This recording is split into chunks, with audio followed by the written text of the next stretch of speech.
Halo, selamat malam. Assalamualaikum warahmatullahi wabarakatuh. Afirmasi. Gini, pada prinsipnya ilmu yang saya sampaikan itu begini. Hari ini kan kita menjalani sebuah akibat ya, tanpa kita mau tahu sebabnya apa. Akibat itu akan terus berulang kalau kita tidak memahami sebab-sebab terjadinya, gitu. Kayak misalkan pertanyaannya anxiety. Anxiety atau cemas berlebihan itu kira-kira disebabkan apa tuh? Ya. Kira-kira disebabkan apa?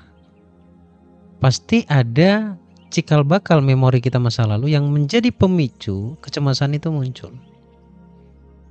Ya, sepanjang pengalaman saya, baik saya secara pribadi ataupun dialami oleh peserta ya, itu semuanya karena mereka pada umumnya tidak tahu sebabnya apa. Kayak begini, sederhananya, kita semuanya ingin berubah ke keadaan yang lebih baik. Kalau kita ingin berubah berarti kan ada sesuatu yang harus dirubah. Nah, tidak banyak orang tahu problemnya apa. Apa yang mau dirubah tuh nggak ada yang tahu. Gitu. Penyebabnya apa? Nah, itu yang harus kita sama-sama ketahui. Percaya tidak percaya, sebenarnya semua problem kita itu disebabkan satu hal. Apa itu satu hal? Yaitu penolakan. Kita pernah menolak kejadian yang pernah terjadi kapanpun itu. Yang jelas di masa lalu ya. Yang jelas di masa lalu. Kita menolaknya.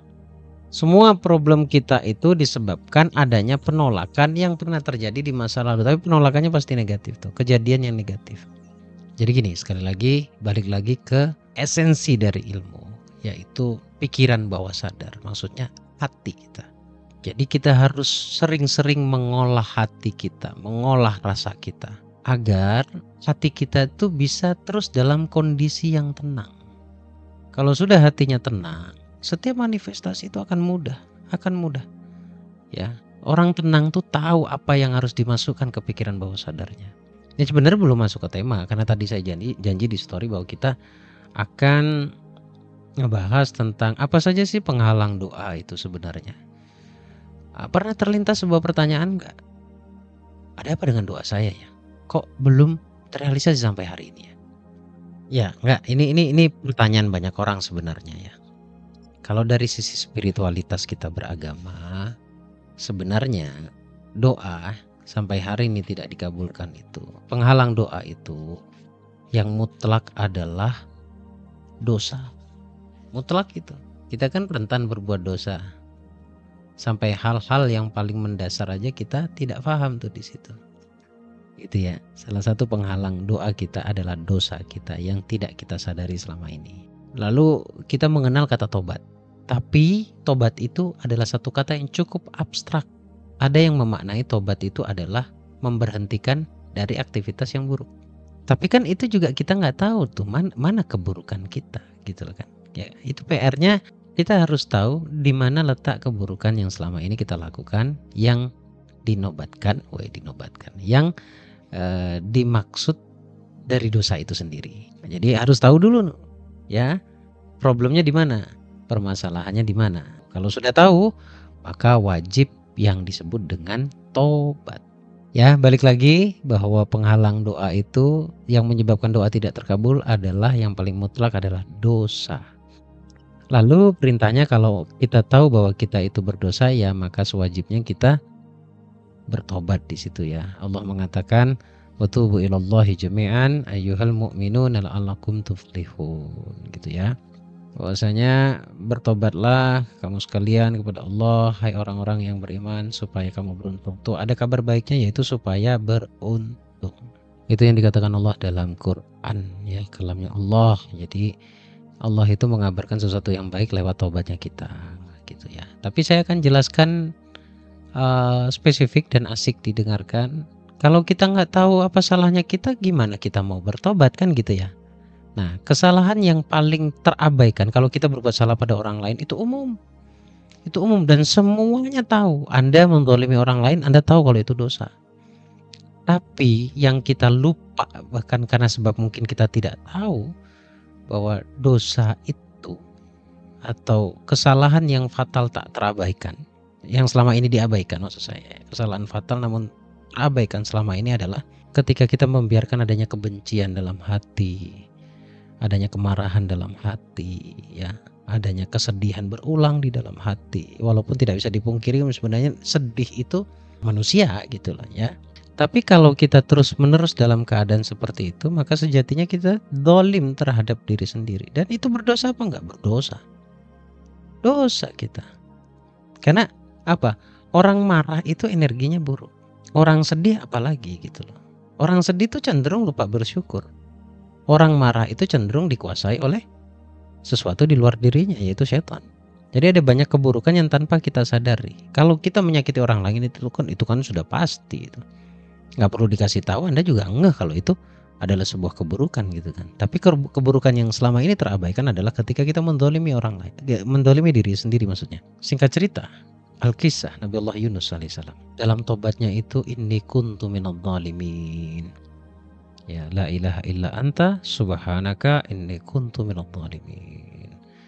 Jadi Nabi Allah Yunus tuh sadar banget bahwa dirinya tergolong orang-orang yang zalim, termasuk orang-orang yang zalim. Tapi ketika dia menyadari itu, dia dikeluarkan oleh Allah dari mara bahaya, dilepaskan oleh Allah dari kegelapan, ya, dilepaskan oleh Allah dari kesulitan, seperti terlahir kembali. Ketika kapan? Ketika bertobat dengan menyadari adanya kezaliman terhadap dirinya sendiri. Nah, sekarang bagaimana caranya memperbaiki diri? Karena sejatinya kalau kita terus memperbaiki diri atau menyibukkan diri untuk memperbaiki diri dan tahu persis mana letak salahnya, kemudian kita menyibukkan diri untuk memperbaikinya, kita sama halnya memperbaiki diri itu sama halnya memperbaiki masa depan. Ini perlu digarisbawahi teman-teman ya.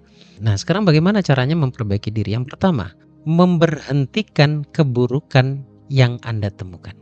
Tadi itu di awal saya katakan bahwa kalau ada hal yang ingin kita rubah, misalkan kita semuanya berkeinginan untuk merubah masa depan kita, berarti kan ada sesuatu yang harus kita rubah gitu ya. Pada prinsipnya kan begitu ya. Ketika sudah tahu apa yang harus dirubah, maka hentikan keburukan itu. Kan kita ingin memperbaikinya, maka hentikan keburukan itu. Atau memberhentikan maksiat, bahasanya begitu. Memberhentikan keburukan itu. Setelah memberhentikan, kita harus punya rasa penyesalan bahwa kita pernah melakukan keburukan. Hatta itu kepada diri sendiri, ya. Hatta itu pada diri kita sendiri yang tanpa kita sadari selama ini. Membiarkan hati terus berada dalam kebencian, kemarahan, itu dosa. Itu buruk, merugikan kita. Membiarkan diri kita terus dalam kebencian, kesedihan, kemarahan, ego, merasa benar sendiri, dan selalu merasa terdolimi oleh orang lain sampai lupa bahwa jangan-jangan diri ini juga pernah mendolimi orang lain. Ya kan? Kita ini kan cenderung mudah mengingat apa yang orang lakukan kepada kita. Tapi kita lupa bahwa jangan-jangan ada orang yang sedang sedih seperti kita juga karena ulah lidah kita, ulah tangan kita, ulah bahkan boleh jadi karena tatapan mata kita, mungkin orang tersinggung kan gitu. Ya kan? Jadi selain diberhentikan harus punya rasa penyesalan. Karena dari rasa menyesal itu akhirnya tumbuh rasa ingin memperbaikinya. Tumbuh ingin rasa memperbaikinya. Kemudian yang ketiga, setelah yang pertama tadi memberhentikan keburukannya, setelah tahu keburukannya dihentikan, kemudian disesali. Disesali itu bukan larut dalam kesedihannya. Oh ya Allah, dengan sadar ternyata saya dulu pernah melakukan sesuatu yang seharusnya tidak saya lakukan. Saya menyesalinya ya Allah gitu. Seperti diakatkan ya. Kemudian yang ketiga adalah bertekad untuk tidak mengulanginya lagi. Bertekad untuk tidak melakukan keburukan itu lagi. Jadi pada prinsipnya bagaimana caranya memperbaiki diri? Temukan dulu apa yang salah dalam diri kita, dalam kehidupan kita, kemudian kita ingin memperbaikinya. Dan tindakannya adalah kalau sudah kita tahu apa yang salah dalam hidup kita, maka hentikan itu, jangan diulangi lagi. Ya, kemudian setelah menghentikan itu, menyesallah di sana. Harus ada penyesalan. Harus ada penyesalan. Ya, saya menyesal ya Allah. Jadi begini, dalam sebuah metode terapi yang sering saya terapkan adalah memaafkan diri, ya, dengan metode begini. Misalkan ada rasa marah, benci dan sebagainya. Kita perlu mengakui ke Allah, ya Allah, masih ada bagian dalam diriku yang sering marah, mudah emosi, mudah merasa tersinggung, mudah merasa paling benar sendiri. Ampuni saya ya Allah, saya menyesal melakukannya dan saya ikhlas melepaskannya. Jadi menyesalinya itu bukan bermaksud bukan dimaksud selamanya menyesali jadi penuh penyesalan. Enggak, bukan begitu konsepnya. Jika ketiga syarat ini tidak terpenuhi, ibaratnya belum sah Anda memperbaiki diri. Belum sah kita memperbaiki diri. Jadi itu problemnya kita tuh di situ. Sehingga tiga dasar ini saja ini akan luas. Akan panjang kali lebar kita membahasnya. Bahkan hari ini yang banyak diperbincangkan ya, banyak dibahas di dalam ilmu pengembangan diri, dunia motivasi, itu sebenarnya tiga hal ini yang dipecah kemana-mana gitu loh. Menghentikan keburukan, kan prinsipnya harus tahu di mana keburukannya. Yang tadi saya singkat dengan zalim terhadap diri sendiri. Kita membiarkan adanya kebencian di dalam hati, padahal kita tahu. Ya, Anda tahu nggak? Anda sadar nggak bahwa kebencian itu merugikan? Saya tanya dulu. Pada sadar nggak bahwa kebencian, kesedihan itu merugikan? Tracknya negatif nanti, tarikannya negatif. Sadar nggak bahwa sedih merugikan, marah merugikan, benci merugikan, ya larut dalam kesedihan yang mendalam merugikan? Sadar nggak? Sadar kan? Nah, apalagi orang yang sadar tapi terus dibiarkan itu ada. Itu namanya apa?